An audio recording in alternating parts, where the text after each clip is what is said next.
My husband and I got into an argument yesterday, which it really wasn't from this place of we were mad at each other or this is just how we operate. And even so much so that we wouldn't even necessarily call it an argument. We would call it, as my husband likes to say, we were discussing. So y'all who are married or been with the same partner for a long time, y'all already know how it goes. So, and like I said before, it really wasn't from this place of either of us being just really just angry at each other. It came up because honestly, y'all, our people-pleasing behaviors from childhood came up and were competing with one another just a little bit. And it just kind of snuck up on us. So in today's video, what I want to do is I want to kind of go over what happened, the trap that we kind of fell in. And even though I'm a couples therapist, I still fell in this trap too, 100%. Hook, line, and sinker went all the way in. And I want to talk about things that my husband and I are doing to get out of that pattern. So here we go. Welcome back. I'm Virginia. I'm a licensed mental health therapist. I'm also a couples therapist. And I was recently diagnosed with 2 autoimmune disorders. And just like everybody else, I get caught up in this trap too. So it's like, okay, how do we navigate this? How do we get back to this place of being with each other? So yesterday, what just ended up happening was I was kind of taking a look at the calendar, and I just wanted to kind of check in with my husband to find out where he was at with some of these plans. He has been trying to get his parents and his sister together, his side of the family together, to go on a trip with me, him, and our girls. So, I mean, yay, family trip, right? Okay. So I have been in this place where I'm going to be completely honest with you as I'm looking at some of the changes and things that are happening in our world. Some of my scarcity mindset gets kicked up. And so I'm in this place of like, okay, how can we cut money? How can we cut money? How can we cut money? How can we save? What's unnecessary? What can we, like, I'm just not trying to do the thing, okay? I'm like, we got enough. We don't need anything else. So when he was talking about this trip and talking about doing something with them, and he really wanted to go on a vacation with them, I'll be real honest, I wasn't one to be like, yes, let's go spend more money. But what I was thinking about is, you know what? My husband's a very simple man. He doesn't ask for much. He really doesn't, y'all. He doesn't ask for much. Anything me and my girls need, he is trying to find some sort of way to make sure that we have it, that we do it. He's an amazing husband and father. Okay? So, but with that being said, he also is amazing in pretty much all of his other relationships as well. So that's what I was saying, like 2 people with kind of like people-pleasing histories, like we found each other and we please each other, which is beautiful most of the time. So like I said, you know, I knew this is something he really wanted, and so I was like, okay, what do we do? What do we do? Okay, Virginia, you need to get out your scarcity mindset stuff, get over it just a little bit. You can still save some money, but get over it just a little bit and really take some time and honor what this man is saying. He doesn't ask for much. He just doesn't. So I was kind of like wanting just to check in with him to see where it was going, because his family is, I would say they're more spontaneous in their planning. And I come from a military brat household. We are not spontaneous in our planning. We're very scheduled. We're very deliberate. We know what's going on. We know what, like, we just know all the things, y'all. So sometimes those 2 planning styles do rub up against each other, and they just do.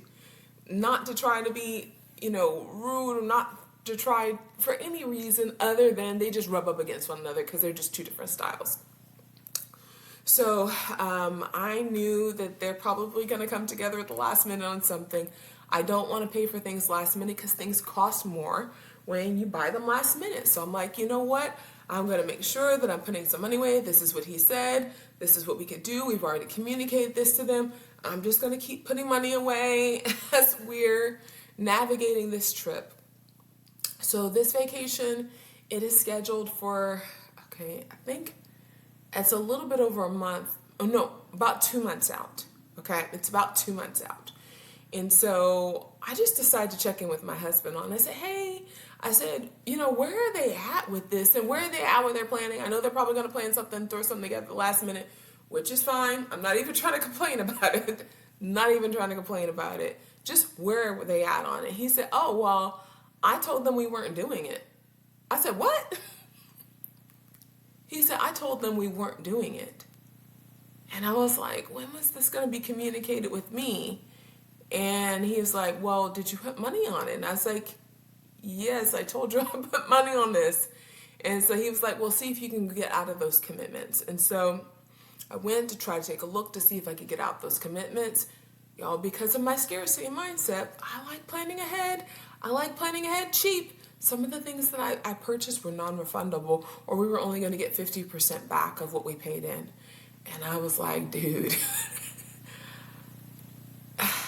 I don't want to waste any money. I don't want to waste any money. So, like, we've got 2 months. Like, they can come. Like, that's not even the problem. And I don't want to be out any money. I just don't. Because, like, if we're not going to save the money, the last thing that I want is just to completely throw it out the window. That's the last thing that I want. And so I was like, so we can get out some of these commitments, but it's going to be a lot of money. So either let's continue with them going with us, or maybe we do something else with them.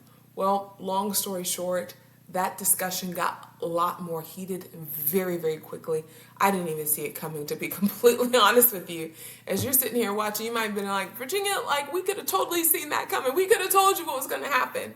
And I'm like, you know what? You're probably right. You probably could have told me what was going to happen. But when you're in the inside of the storm versus on the outside of the storm, sometimes we don't always see the things as they're brewing up.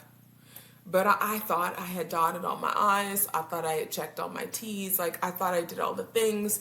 I'm checking in with him. I had no idea that him and his family had just completely scrapped the trip. I'm like, what? When were you going to tell me? So, long story short, it got more heated. It definitely got more intense. And other things were being brought up, and it's like, oh my goodness, now we're not even having the same discussion about the original thing that actually started the discussion. So we're stuck in this pattern that we get stuck in anytime there's expectations of trying to find ways of being able to please our unit of four, but also being ways of being able to please his family of origin, which I get are both important. And I know probably a lot of folks out there are being like, oh, well, I could tell you the easy solution for this, Virginia. Everybody always has an easy solution for somebody else in the middle of the storm. Rarely ever does it work.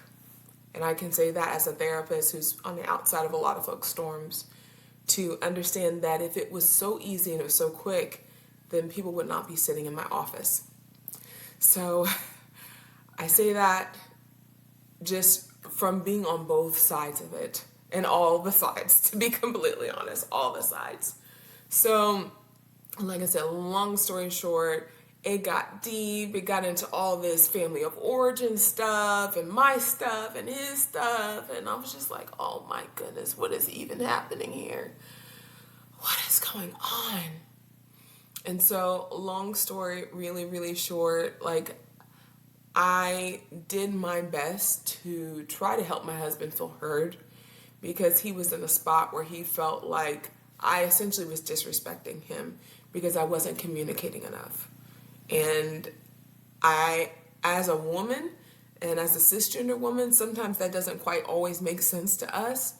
But as a woman who's been married to a black man for almost 20 years, and to watch the things that my husband has experienced, to watch the things that he's had to walk through, one of the things that I have seen that is the absolute most important thing to my husband in the world is respect. 100%, excuse me. It's respect. And so for him, having to come back around and to say something is, when he said it isn't, it sent him in a spiral that, to be honest with you, it kicked up his manhood. It kicked up how he sees himself in the world. It kicked up all kinds of things. It kicked up all my stuff.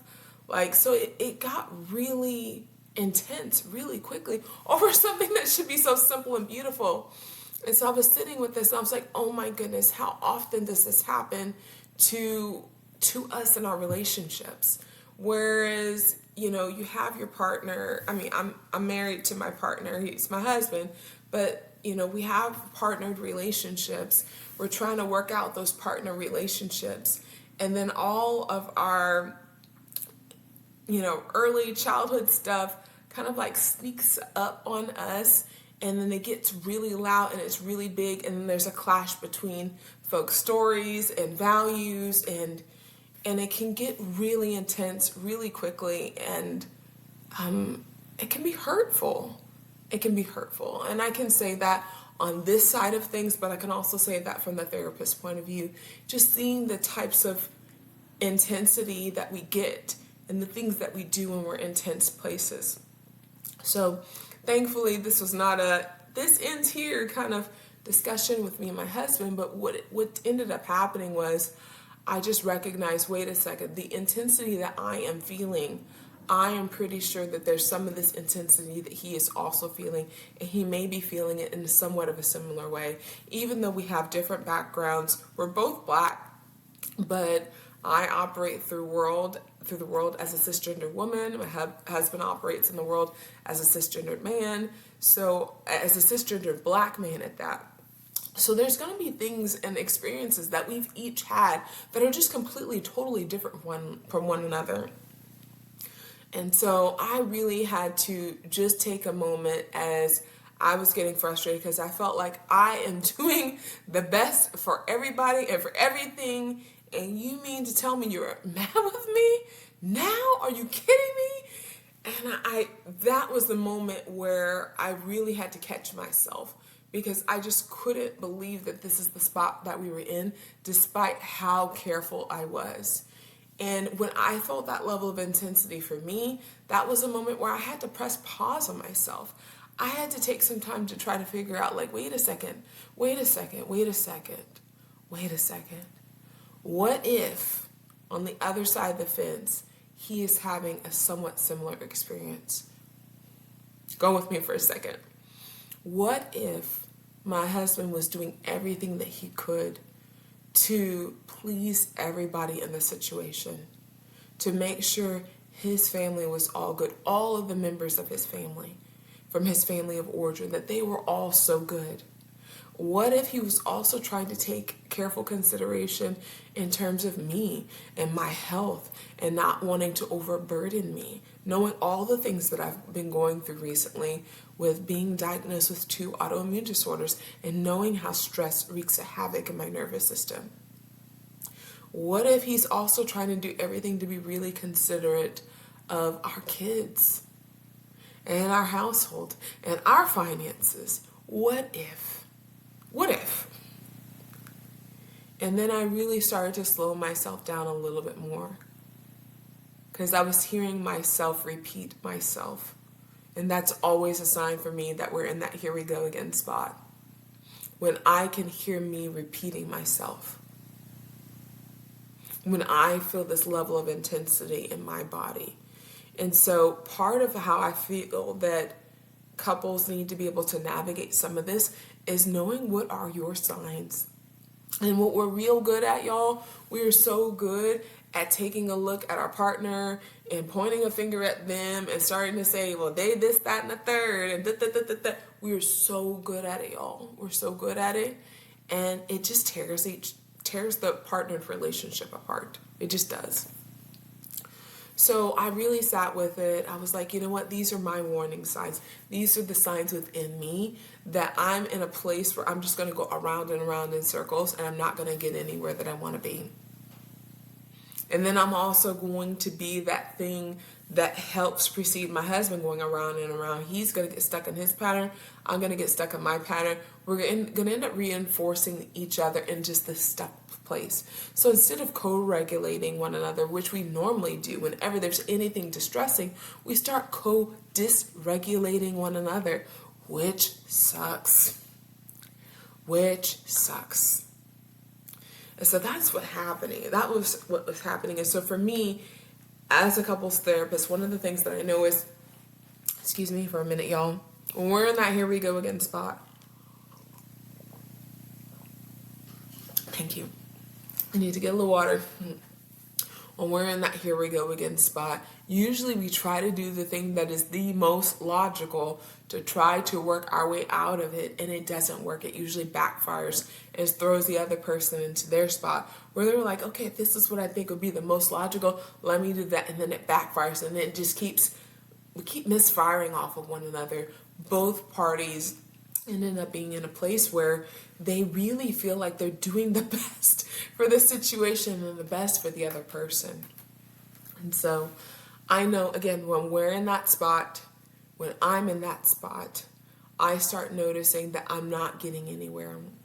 And so I start taking a look at my husband. I'm like, is he in a place where he feels like he's getting somewhere? Y'all, my husband is like the most calm, cool, collected man, I swear.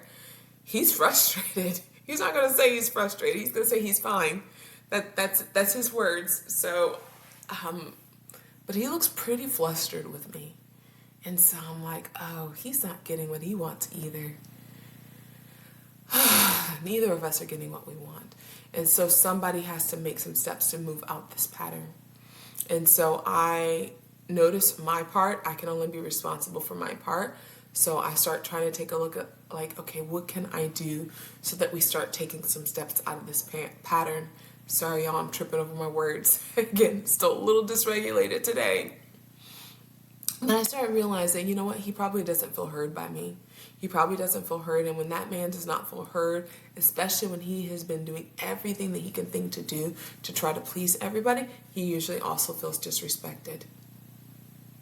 And that's the last thing that I want to communicate to my husband right now. So I just took some time. I had to park what I was talking about, and I just made it my intention to start to help my husband feel heard. And so I started to sit with him and just started talking with him about, like, okay, well, what about this? What about this? Okay, what's going on here? I want to make sure that I'm getting it. And really took some time to take a breath, to kind of regulate myself enough so that I could try to listen to find out what was going on for him. And like I said, that's what came up for him. He didn't say it in these words of like, oh, it's my childhood stuff and trying to please it. That's not how he said that, y'all. He's a black man, and that's not how he rolls. I'm just sorry. That's just not it. So, but that's what I heard. That's what I heard, is he's been working so hard to make sure that everybody was happy and that he did everything that was going to be the best for every single person. And it was just blowing up, and it was just really frustrating. And so, so I took some time to just validate his experience. I definitely took some time to validate his experience. And then I was like, okay, well, are you okay with kind of hearing me out a little bit? Because I think that, you know, what you're kind of assuming as, you know, is that I'm trying to do something that's awful and malice, which literally I'm putting away money so that we can go have fun with your family of origin. So I'm not trying to be a bad guy here. And so we really took some time, both of us actually were able to be regulated enough to start to see this as a problem that we were both experiencing versus either of us being the problem. And that's what happens, right? When we're in a partnership and there's some sort of conflict, it becomes so easy to judge the other person or to see the other person as a problem if they would just, if they could only, if they, you know, all the woulda, coulda, shoulda start coming out, right? That it just seems so simple. Why don't they just do it? Because look at all of what I did. Da, da, da, da. Like, it becomes so easy. But if we could slow down for just a second and use a little bit of empathy and just start to wonder. And again, this is for healthy relationships. This is for healthy, secure relationships.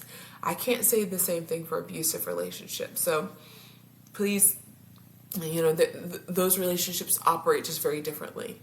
So for healthy, secure relationships, I know that my husband's not out there to try to attack me. I know that he's on my side. I know that he would take a bullet for me in a heartbeat.